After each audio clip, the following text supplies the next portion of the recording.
আল্লাহর নবী বলেন উম্মতির দল, উলামায়ে কেরামের মান, হাফেজে কোরআনের শান। একজন হাফেজের কদর তোমরা যদি নাও বুঝো, আলেমের কদর তোমরা যদি নাও বুঝো, মাদ্রাসার কদর তোমরা যদি এতটা নাও বুঝো, নবীজি বলতেছেন আসমান জমিনের ভিতরে আর যত মাখলুক আছে, আল্লাহর যত সৃষ্টি আছে, সমস্ত মাখলুক তাদের কদর বুঝে, তাদের কদর জানে। আলেমদের কদর বুঝে, হাফেজে কোরআনের কদর জানে, মাদ্রাসার মূল্য বুঝে। এমনকি নবীজি বলেন উম্মতের দল, গর্তের পিপিলিকা বলো আর পানির নিচের মাছ বলো, এরাও 24 ঘন্টা মাদ্রাসার জন্য আল্লাহর কাছে দোয়া করে। আর একটু আওয়াজ আসতে কোন সুবহানাল্লাহ।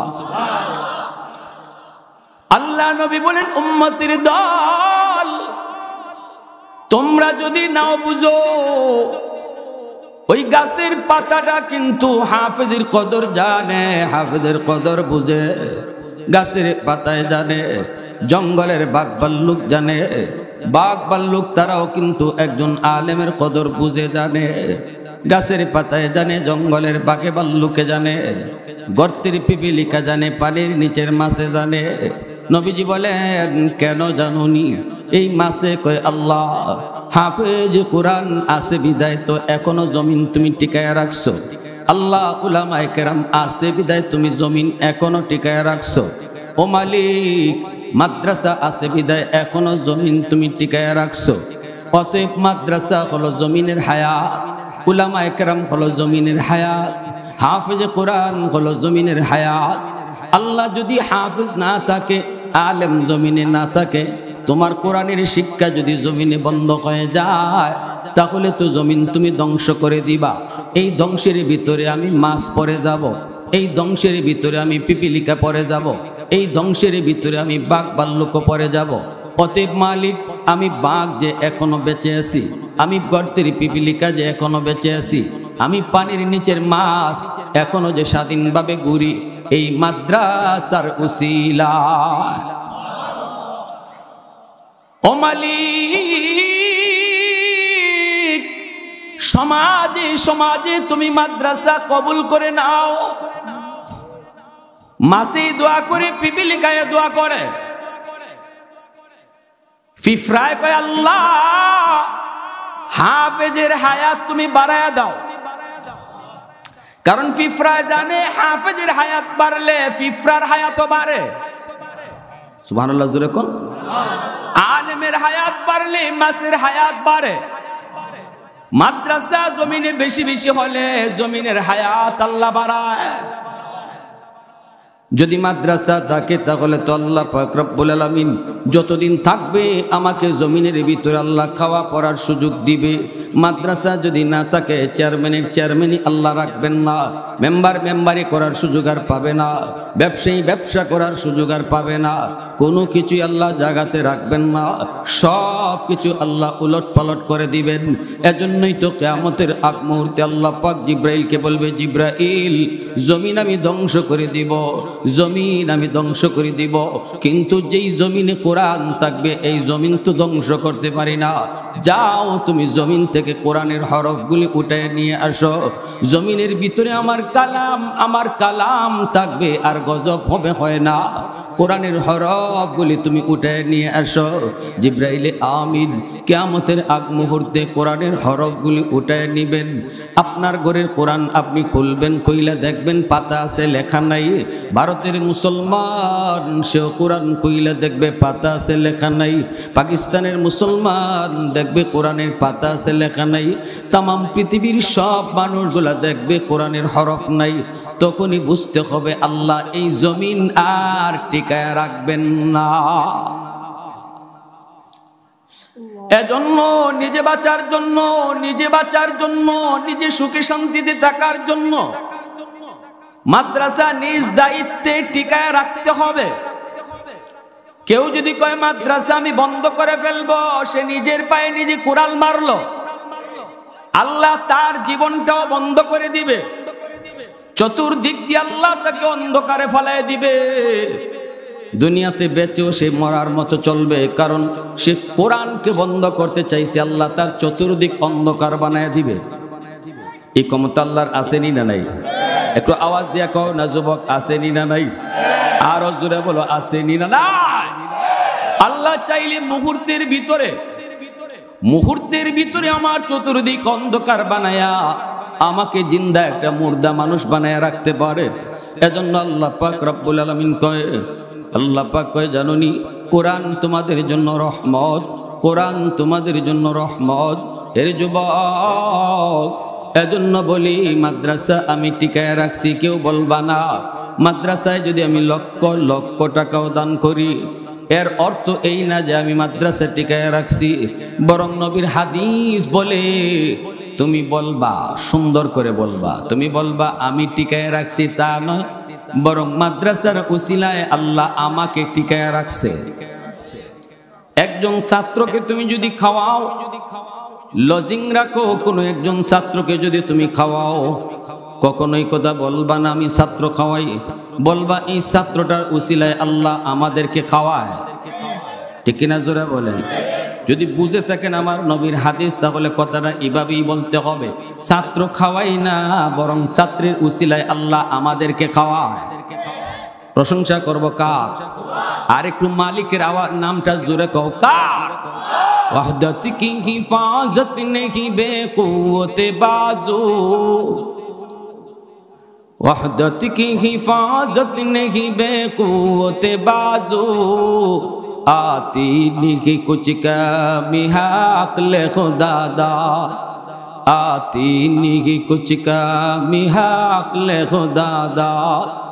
ऐ मर्द खुदा तुझको कुव्वत नहीं हासिल, जा बैठ किसी गार में अल्लाह का करिया, जा बैठ किसी गार में अल्लाह का करिया। ये सच ही कि बातिल की तरफदार नहीं हम, गद्दार न समझो हमें गद्दार नहीं हाँ। फूलों की तरह नरम मिजाज अपना है नज़र, हम तीर नहीं नेज़ा व तलवार नहीं हाँ, हम तीर नहीं नेज़ा व तलवार नहीं हम। মুসলমানের আওয়াজে বলেন আল্লাহু আকবার। তাহলে নিজে বাঁচার জন্য, নিজে ফ্যামিলি নিয়ে বাঁচার জন্য, সুখী শান্তিতে বাঁচার জন্য, জমিনের হায়াত বাড়ানোর জন্য নিজের সন্তানকে আলেম হাফেজ বানানো দরকার, আসেনি না নাই? সন্তানকে যদি হাফেজ বানাই, শুধু হাফেজ বানানো অর্থ এই নয় যে আমি সন্তানকে হাফেজ বানাইছি এখানেই শেষ নয়, বরং এই সন্তানকে হাফেজ বানানোর দ্বারা জমিনের হায়াত বাড়াইছি। সন্তান বাপমার কাছে বহুত বড় আমানত, আল্লাহর পক্ষ থেকে সন্তান বাপমার কাছে বহুত বড় আমানত। আমানত বলা হয় যে জিনিস দখলে আমার, কিন্তু মালিক আমি না, মালিক হলেন অন্য কেউ, মালিক আমার আল্লাহ। সন্তান দখলে আমার, কিন্তু মালিক হলেন আল্লাহ। আমানতের বস্তু ব্যবহার করার তরিকা হলো নিজের মর্জি, ব্যবহার করা যায় না, মালিকের মর্জি মতো ব্যয় করতে হয়। এজন্য সন্তান যদিও দখলে আমার, এই সন্তানের ব্যাপারে আমার কোনো মর্জি চলবে না, মর্জি চলবে আল্লাহর।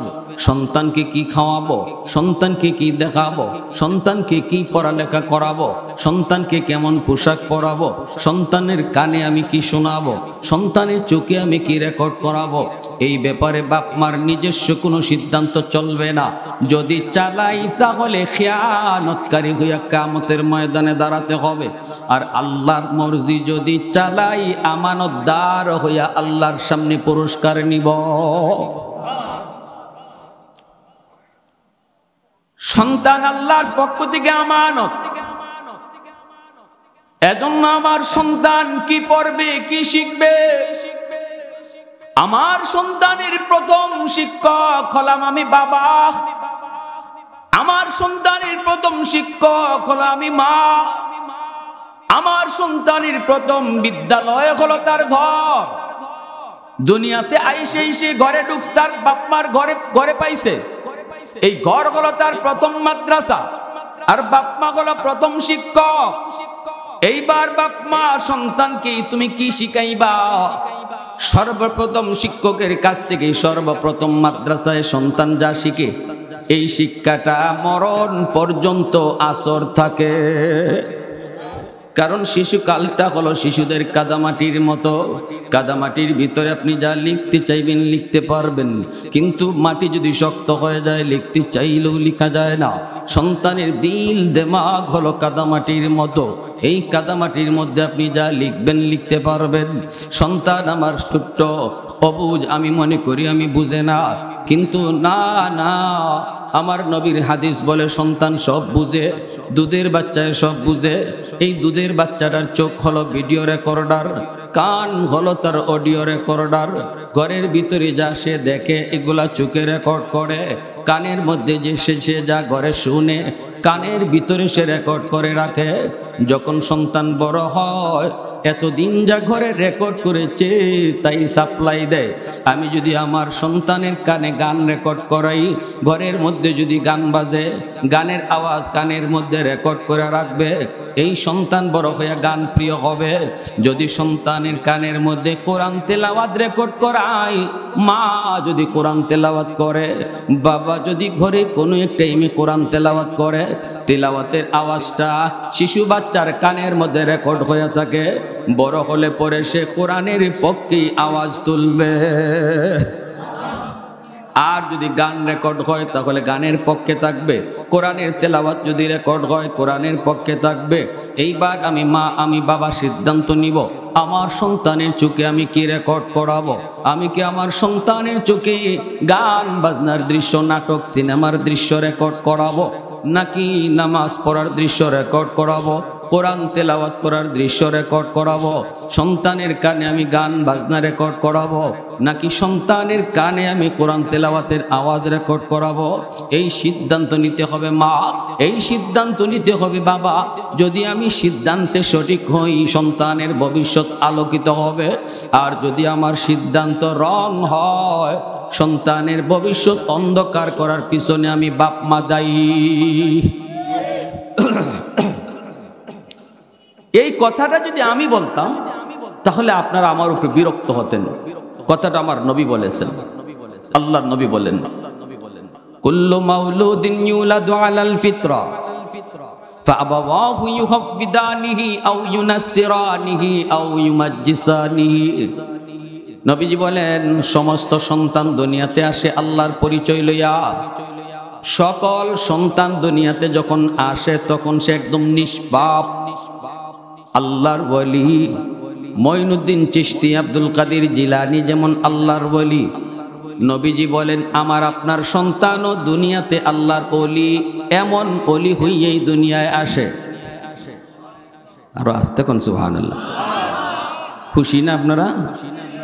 দুনিয়াতে সন্তান আব্দুল কাদের জিলানীর মতো ওলি হয়ে আসে, মঈনুদ্দিন চিশতির মতো ওলি হয়ে আসে। আল্লাহর এমন চিনা চিনে, আল্লাহর মারিফত তার অন্তরের ভিতরে থাকে। এরপরে নবীজি বলেন তার বাপ মা ফাআবাওয়াহু ইউহাব্বিদানিহি আও ইউনাসসিরানিহি আও ইউমাজ্জিসানিহি। নবীজি বলেন তার মা তার বাবার ভুল সিদ্ধান্তের কারণে এই সন্তান ইহুদি হয়, এই সন্তান নাসারা হয়, এই সন্তান মুশরিক হয়, এই সন্তান গাঞ্জাখোর হয়, এই সন্তান বেনামাজি হয়, এই সন্তান পথভ্রষ্ট হয় মা বাবার ভুল সিদ্ধান্তের কারণে। কারণ ঘরের মধ্যে আইসে তার বুজুর্গি নষ্ট করার জন্য যা কিছু আছে বাপ মায় তা আয়োজন করে রাখছে। টাইম টু টাইম টেলিভিশন চলে, অথচ টাইম টু টাইম কোরআন তেলাওয়াত হয় না। মুসলমানের ঘরে দিন যায়, সপ্তাহ যায়, মাস চলে যায়, মুসলমানের ঘরে কোরআন তেলাওয়াত হয় না। অথচ এমন ঘর আছে দিন ও প্রতিদিন টাইম টু টাইম টেলিভিশন চলে। ইন্ডিয়ান নাটকের টাইম কোন টাইম এটা মা বোনেরা খুব ভালো জানে, এজন্য টাইম আইবার আগেই দেখবেন রান্দা শেষ। কিরি এত আগে রান্দা শেষ, দেখবেন অন্য দিন দেরি হয়, আজকে খুব তাড়াতাড়ি। ঘটনা কি হয়েছে? হয় নাটকের টাইম হয়েছে। কি জাত নাটক, ইন্ডিয়ান কত নাটক ফাটক, এগুলা দেখকেই তো আজকে যুব সমাজের চরিত্র নষ্ট। ঠিক কিনা জোরে বলেন, আরো জোরে বলেন ঠিক কিনা।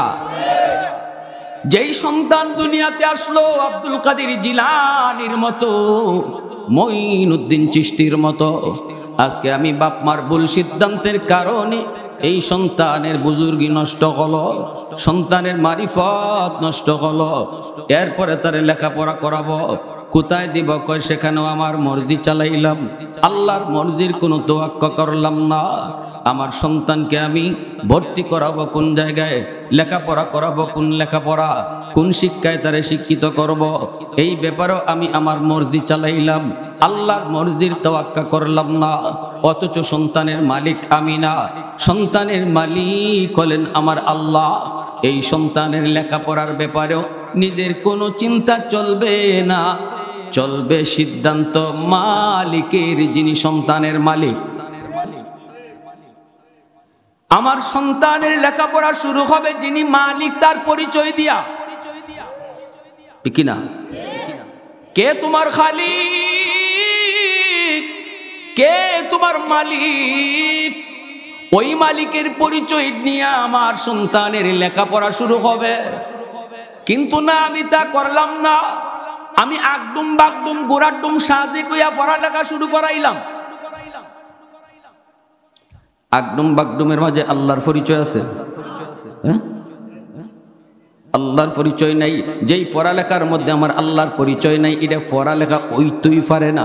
এজন্যই তো মায়ার নবী কি জিব্রাইল আমিন জাবালে নূরের মধ্যে যখন জিব্রাইল বলেন নবী গো আপনি পড়েন ইকরা, আল্লাহর নবী বলেন আনা বিকারিন, আমি পড়া জানি না। জিব্রাইল আবার কয় পড়েন ইকরা, নবী কয় আমি পড়া জানি না। জিব্রাইল আবার বলেন নবী গো আপনি পড়েন, নবী কয় আমি পড়া জানি না। যখনই জিব্রাইল কয় পড়েন আপনি আপনার রবের নামে, পড়েন আপনি আপনার রবের নামে, তখনই নবী পড়া শুরু করে দিছেন। এর মানে নবী বুঝাইছেন জিব্রাইল তুমি যে আমাকে 3 বার বলেছো পড়ো পড়ো পড়ো, যেই পড়ায় আমার রবের নাম নাই এই পড়া আমি নবী পড়তে রাজি না। আওয়াজ দিয়ে কোন না সুবহানাল্লাহ, মুসলমানের আওয়াজে সুবহানাল্লাহ কোন। আপনারা সিলেটের মানুষ কুতবুল আলম শেখুল ইসলাম হুসাইন আহমদ মাদানী রহমতুল্লাহি আলাইহি বলতেন সিলেটের মানুষের সাথে মদিনার মানুষের মিল পাওয়া যায়। কুতবুল আলম বলতেন সিলেটের মাটির সাথে মদিনার মাটির মিল পাওয়া যায়। আল্লাহু আকবার। জগতের কুতুব সিলেটের এমন প্রশংসা তিনি করে গেছেন, জীবনভর রমজান কাটাইলেন সিলেটের মানুষের সাথে, ঈদের নামাজ পড়লেন সিলেটের মানুষের সাথে। ঈদের নামাজটা মানুষ আপনজন প্রিয়জনের সাথে পড়ে, কিন্তু কুতবুল আলম শেখুল ইসলাম হুসাইন আহমদ মাদানী রহমতুল্লাহি আলাইহি তিনি সিলেটের মানুষকে পরিবারের আপনজন থেকেও বেশি আপন জানতেন। এজন্য ঈদের নামাজও আমরা সাথে পড়ছেন, আপনারা সাথে পড়ছেন। আলহামদুলিল্লাহ জোরে বলেন, জোরে বলেন। তাহলে সুবহানাল্লাহ আলহামদুলিল্লাহ একটু জোরে বললে কোনো গুণ হইব? একটু আওয়াজ দিয়ে এখন গুণ হইব? এজন্য আমার ভাইরা, আমার সন্তান আল্লাহর পক্ষ থেকে আমার কাছে আমানত। আমার সন্তানের লেখাপড়া শুরু হবে আল্লাহর পরিচয় দিয়া। বাইরে এজন্য বলি আপনি ডাক্তার বানাবেন, ইঞ্জিনিয়ার বানাবেন, প্রফেসর বানাবেন, উকিল বানাবেন, পাইলট বানাবেন, বানান, আপত্তি নাই, নিষেধ করব না। সবাই যদি মুফতি সাহেব হয় ডাক্তার হবে কে? সবাই যদি মুহাদ্দিস হয় ইঞ্জিনিয়ার হবে কে? বানান, ইঞ্জিনিয়ার বানান, ডাক্তার বানান, কিন্তু আমাদের কথা এক জায়গায়। আপনার সন্তান ডাক্তার হবে, ডাক্তার তার বড় পরিচয় নয়, তার সবচেয়ে বড় পরিচয় হলো সে মুসলমানের সন্তান। এজন্য সবার আগে তারে মুসলমানি শিখাও, সবার আগে তারে আল্লাহর পরিচয় শিখাও, এরপরে তারে ডাক্তার বানাও। মুসলমানি লইয়া সে ডাক্তার হোক, মুসলমানি লইয়া সে ইঞ্জিনিয়ার হোক, মুসলমানি লইয়া সে পাইলট হোক, তাহলে বাপমার দায়িত্ব আদায় হবে। সন্তান কিয়ামতের ময়দানে বাপমার বিরুদ্ধে কোনো মামলা দিবে না। আর যদি আমি মুসলমানি না শিখাইয়া তারে ডাক্তার বানাই, মুসলমানি না শিখাইয়া তারে ইঞ্জিনিয়ার বানাই, আগডুম বাগডুম গোড়াডুম সাজে শিখাইয়া তারে ডাক্তার বানাইলাম, ব্যাঙ্গের ফাল আর সাইকেল দৌড়ানি শিখাইয়া তারে ইঞ্জিনিয়ার বানাইলাম, তার দিলের ভিতরে আখিরাতের কোনো ফিকির ঢুকানো হলো না। এ জীবন জীবন নয়, মরণের পরের জীবনটাই আসল জীবন। এই শিক্ষা আমার সন্তানের দিলে দেওয়া হয় নাই। ডাক্তার হইছে ঠিক, কিন্তু মানুষ হতে পারে নাই। 20,000 টাকার লোভে পইরা নরমাল ডেলিভারি কেসের রোগীকে বলবে সিজার করতে হবে, নইলে মাও মরবে, বাচ্চাও মরবে। 20,000 টাকার লোভ ঢুকছে ডাক্তারের। বলুন তো, যেই ডাক্তার নরমাল ডেলিভারি কেসের রোগীকে কয় সিজার করতে হবে, অপারেশন লাগবে, টাকার লোভ ঢুকছে। সারা জীবনের জন্য যেই মেয়েটাকে, যেই মাকে অসুস্থ বানায়, এই ডাক্তারকে ডাক্তার বলবেন নাকি ডাকাত বলবেন?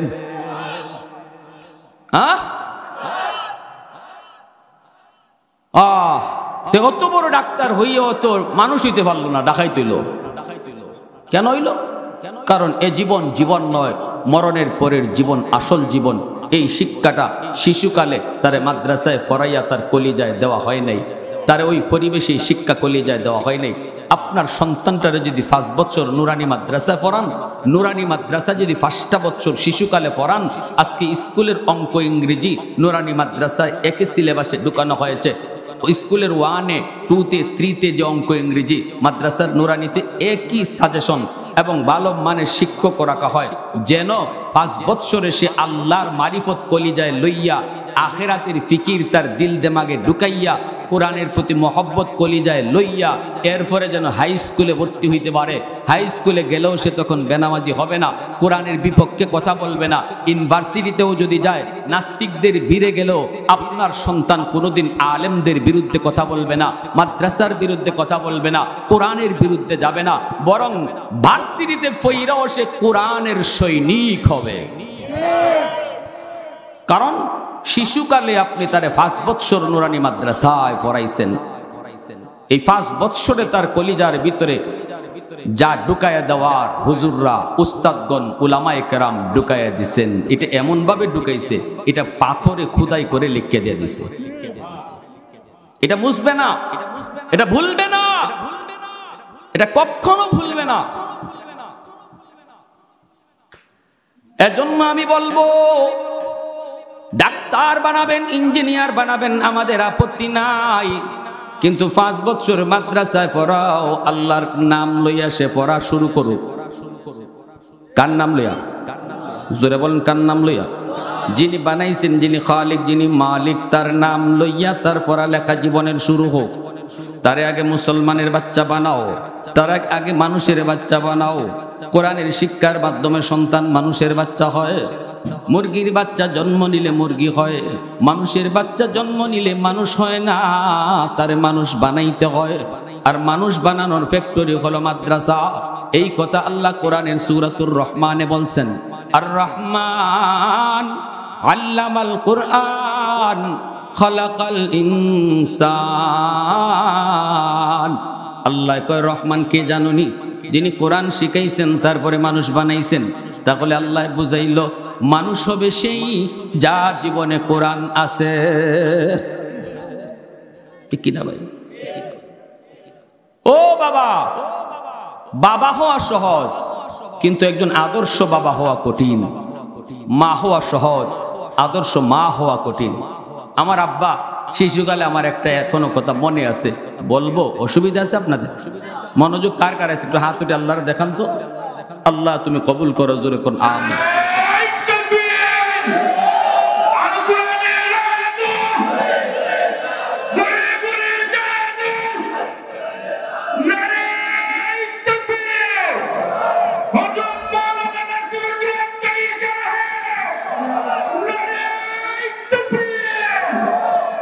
যে কথা বলি ভাই শুনেন, মন দিয়ে শুনেন। আসলে আমাদের গন্ডগোল কোন জায়গায়, ওষুধ দিমু কোন জায়গায়? আগে তো রোগ ধরতে হইব।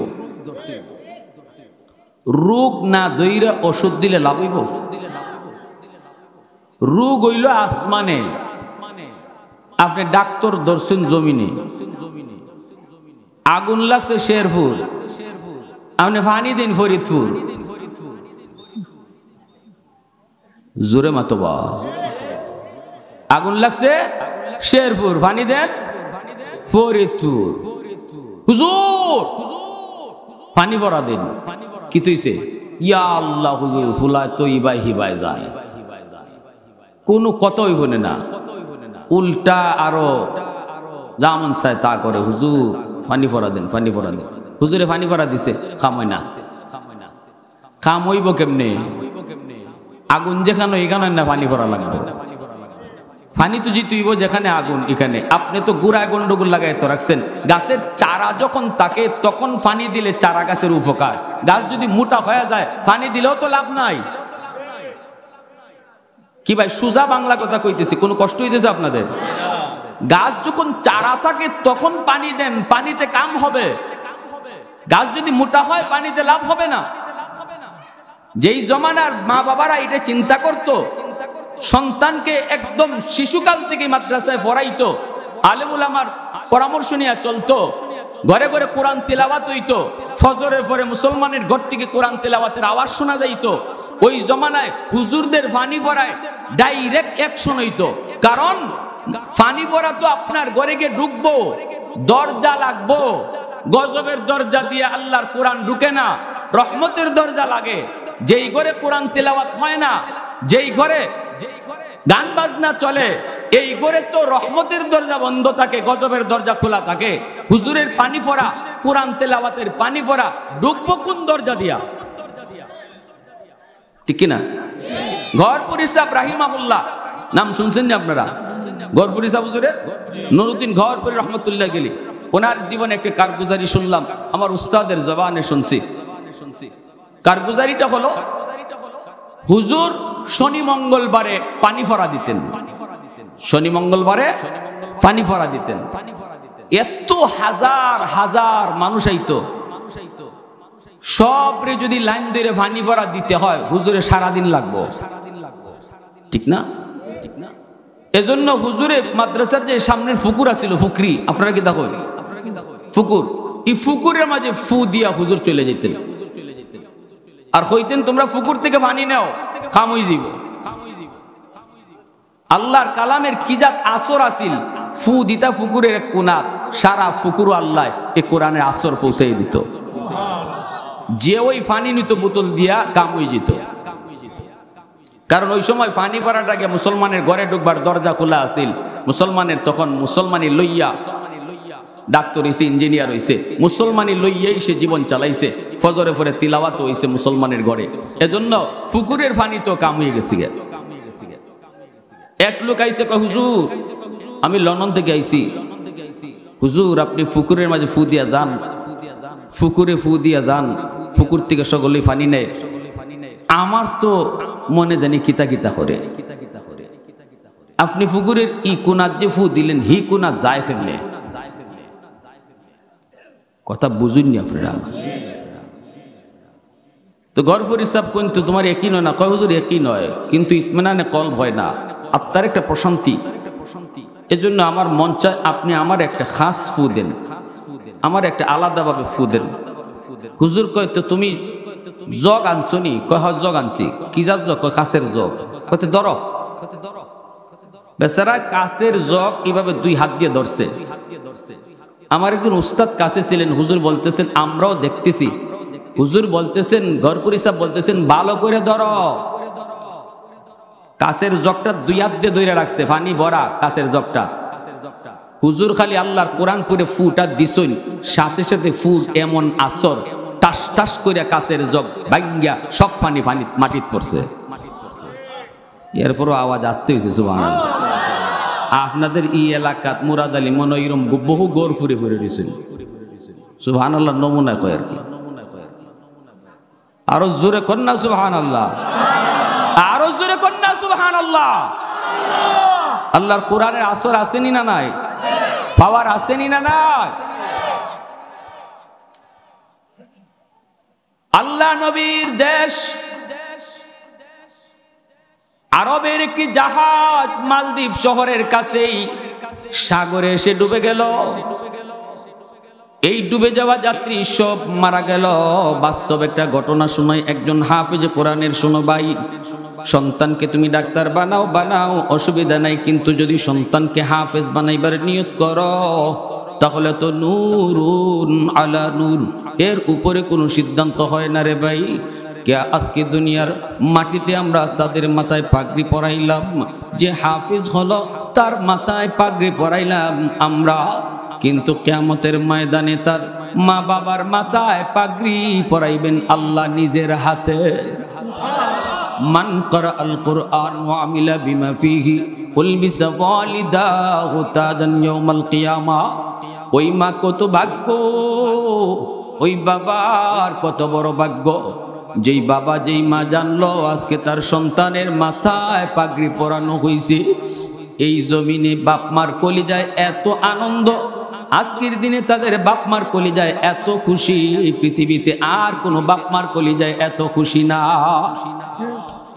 মন কি চায় না রে ভাই? তোমারও কি মন চায় না তোমার কলিজাটা এমন খুশি হোক? তোমার কলিজাটা এমন খুশি হোক, মাতার পাশে সন্তান ইয়াসিন পড়বে, আল্লাহ বলবে মরণের কষ্ট মাফ। কবরের পাশে গিয়ে ইয়াসিন পড়বে, আল্লাহ বলবে কবরে আযাব মাফ।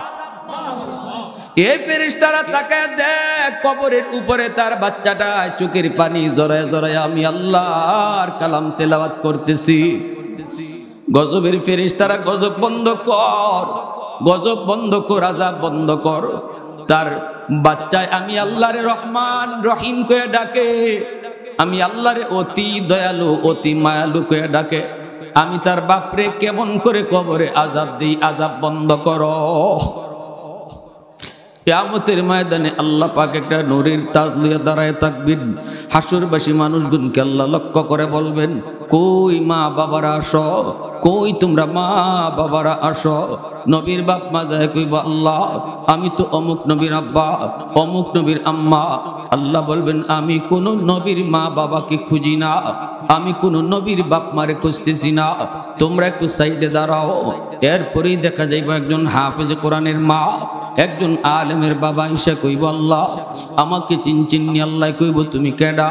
কই আমি অমুক হাফিজ সাহেবের আব্বা, আমি অমুক হাফেজ কোরআনের মা। আল্লাহ বলবেন, আমি তো তোমাকেই খুঁজতেছি। দুনিয়ার জমিনে 10টা বাচ্চা, 100টা বাচ্চার ভিতরে 90টা বাচ্চাই স্কুল কলেজের দিকে গেল, কিন্তু তুমি তোমার বাচ্চাটারে নিয়ে মাদ্রাসার দিকে গেছো। সমাজের মানুষ তোমারে কত কথা বলছে, মাদ্রাসায় কেন পড়াও, মাদ্রাসায় পড়লে খাইব কেমনে, চলবো কেমনে, সরকারি কোনো সার্টিফিকেট নাই, কেমনে চলবো কেমনে খাইব। কিন্তু এতগুলা কথা শোনার পরেও তুমি পিছপা হও নাই। আমি আল্লাহকে খুশি করার জন্য কলিজার টুকরা সন্তানটারে নিয়ে মাদ্রাসার দিকে রওনা দিছ। ওই দিনই আমি আল্লাহ তুমি বাবার উপরও খুশি হইয়া, ওই দিনই আমি আল্লাহ তুমি মার উপরও খুশি হইয়া নিজের হাতে পাগড়ি বানায় রাখছি। তোমার সন্তানের মাথায় পাগড়ি পরাবে মানুষ, আর তোমরা বাপ্পার মাথায় পাগড়ি পরাইমু আমি আল্লাহ। ধন্য ধন্য ওই মা ওই বাবা, যেই বাবার সন্তান হাফেজ হইছে, আলেম হইছে। বাইরে দুনিয়া বেশি দিনের নারী যুবক, আজ আছো কাল নাই, এখন নয় তখন, আজ নয় কাল সবাইকে একই পথের প্রতীক হতে হবে। কিন্তু দুনিয়ায় যদি একটা সন্তান হাফেজ আলেম তুমি বানিয়ে যাইতে পারো, দুনিয়ায় বাবা হওয়া তুমি সার্থক।